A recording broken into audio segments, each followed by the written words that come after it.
Assalamualaikum warahmatullahi wabarakatuh. Perkenalkan, kami dari kelompok 5 ingin mempresentasikan materi mengenai ERP atau Enterprise Resource Planning. Nah, kelompok kami memiliki 4 anggota kelompoknya. Di antaranya yang pertama ada Selvia, lalu yang kedua ada Reva, dan yang ketiga ada Gina, lalu yang keempat ada saya sendiri yaitu Fadil.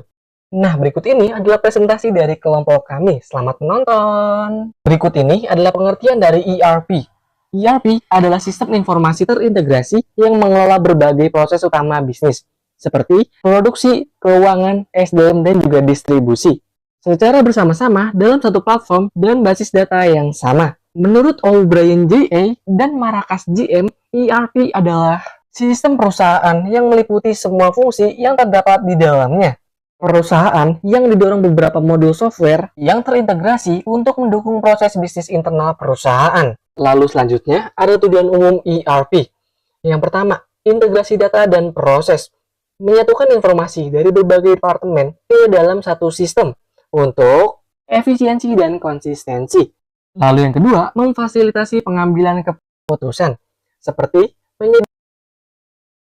menyediakan akses data real time dan laporan analitik untuk manajemen lebih cerdas.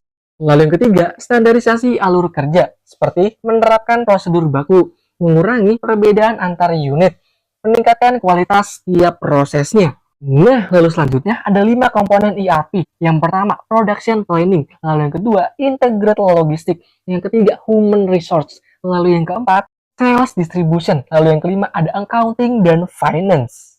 Lalu selanjutnya, ada manfaat dari ERP atau Enterprise Resource Planning. Sistem ERP ini menawarkan berbagai manfaat umum bagi perusahaan. Di antaranya, pertama, meningkatkan efisiensi operasional. Lalu yang kedua, pengambilan keputusan menjadi lebih baik. Ketiga, optimalisasi persediaan dan pengelolaan produksi. Lalu yang keempat, peningkatan layanan pelanggan menjadi lebih baik dari sebelumnya dan lebih sempurna lagi dari sebelumnya.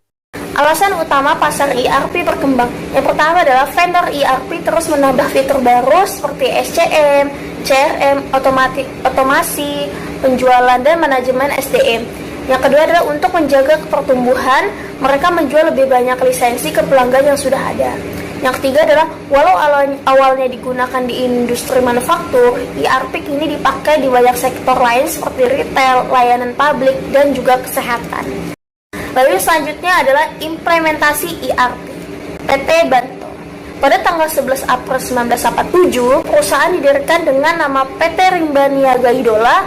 Pada rapat umum pemegang saham luar biasa pada tanggal 27 Desember 1996, perusahaan diubah namanya menjadi PT Trasindo Multiprima Tbk. Dan pada tanggal 29 Agustus tahun 2000, namanya diubah menjadi PT Bantul International Investama Tbk. Ketika Bantul berkembang, Bantul Group sekarang menjadi perusahaan rokok terbesar di Malang. Perusahaan ini telah memproduksi banyak merek rokok terkenal seperti Bantul Biru, Star Mill, X Mill, Tali Jagat, Neo Mill, One Mill, dan lain-lain. Lalu saat itu, proses budgeting Bantul ini dilakukan secara manual menggunakan Microsoft Excel.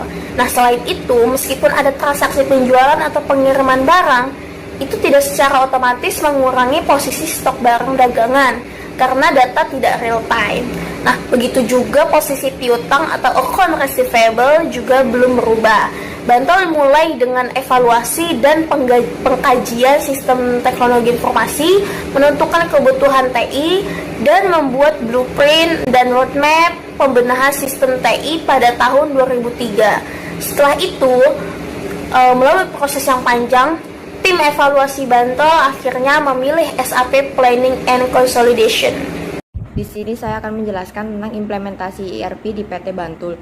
Sistem B1 diimplementasikan pada tahun 2004 dan berfokus pada aplikasi Enterprise Resource Planning ERP dari SAP. Untuk manajemen, sistem B1 ini adalah sistem yang terintegrasi dari hulu ke hilir, termasuk pelaporan dan transaksi. Sebagai contoh, tenaga penjualan memasukkan data penjualan ke dalam PDA di lapangan selama transaksi penjualan.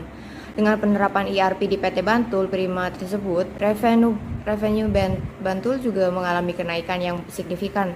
Terhitung revenue di tahun 2005 hanya 2 triliun. Lalu setelah menerapkan ERP, mampu meningkat hingga 6,9 triliun pada tahun 2008. Saya akan melanjutkan untuk menjelaskan slide ke-11 tentang implementasi ERP di PT Bantul.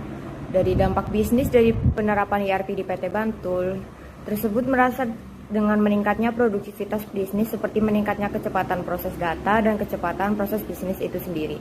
Misalkan data penjualan dari kira-kira 1.000 tenaga penjualan di seluruh Indonesia dapat dikumpulkan dan dilaporkan pada hari yang sama. Dengan begitu, manajemen Bantul juga dapat segera mengetahui situasi pasar dan dari aksi-aksi yang dilakukan, dan untuk selanjutnya bisa melakukan langkah penyesuaian yang dibutuhkan. Dengan demikian, pengambilan keputusan bisa menjadi cepat dan lebih efektif. Dan masih membahas tentang implementasi ERP PT Bantul di slide ke-12. Dari sisi volume produksi juga mengalami peningkatan, yang sebelumnya hanya 6,6 miliar batang di tahun 2005 menjadi 17,5 miliar batang di tahun 2008. Market share-nya pun meningkat 2 kali lipat. Keuntungan dari penerapan ERP di PT Bantul Prima antara lain produktivitas meningkat hingga 15%, penjualan pun meningkat, bisa mengetahui kompetitor, financial intern juga dapat terkontrol, dan waktu produksi jauh lebih singkat. Namun banyak vendor ERP hanya menonjolkan keberhasilan mereka dan jarang membahas kegagalan proyek ERP. Padahal jika tidak direncanakan dengan baik, investasi ERP bisa menyebabkan kerugian besar, bahkan kebangkrutan. Baik, kemudian saya akan menjelaskan mengenai faktor penyebab kegagalan dari ERP. Yang pertama adalah manajemen yang tidak mengontrol proyek dengan baik. Tanpa pengawasan dari manajemen, proyek ERP bisa melenceng dari tujuan awal. Seharusnya, manajemen ikut memantau progres, mengarahkan jika ada masalah, dan memastikan tim bekerja sesuai dengan rencana. Kemudian yang kedua, tidak ada kebijakan perubahan yang jelas. ERP itu membawa banyak perubahan. Kalau perusahaan tidak punya aturan atau strategi yang jelas tentang bagaimana perubahan akan dilakukan, maka karyawan akan bingung dan bisa menolak sistem baru. Yang ketiga, konsultan tidak berpengalaman atau tidak memahami bisnis. Konsultan ERP seharusnya mengerti industri perusahaan. Jika mereka tidak paham, maka solusi yang diberikan bisa tidak cocok dengan kebutuhan bisnis, bahkan bisa menambah masalah baru. Yang keempat, tidak ada pelatihan bagi pengguna. Karyawan yang tidak tahu cara menggunakan sistem baru tentu akan kesulitan. Tanpa pelatihan yang cukup, mereka bisa melakukan kesalahan atau bahkan menolak menggunakan sistem ERP. Dan yang kelima ini, tidak dilakukan analisis kebutuhan yang memadai. Sebelum memilih ERP, perusahaan harus tahu betul kebutuhan mereka.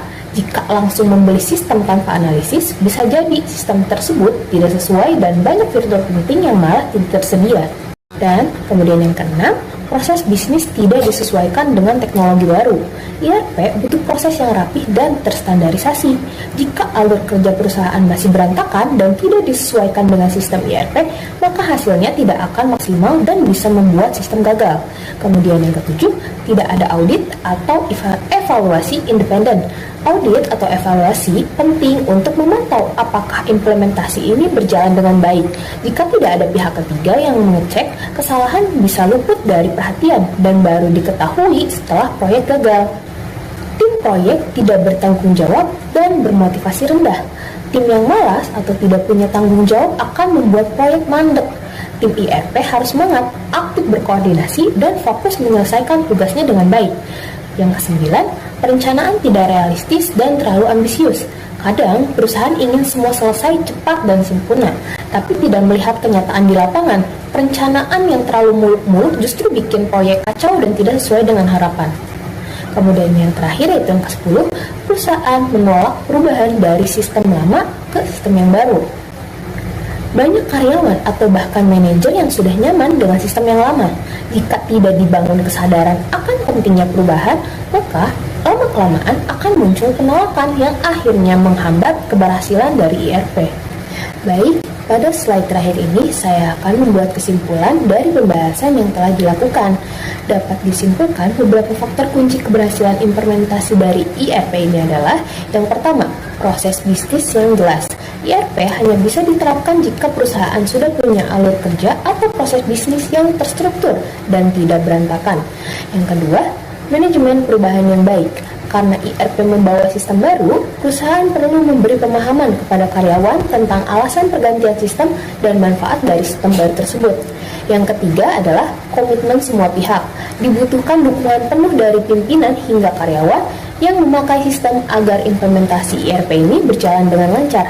Dan yang terakhir, perubahan budaya kerja. Perusahaan harus siap menyesuaikan cara kerja dan kebiasaan lama agar cocok dengan sistem IRP yang baru. Mungkin cukup sekian penjelasan dari kelompok kami. Kurang lebihnya mohon maaf. Wassalamualaikum warahmatullahi wabarakatuh.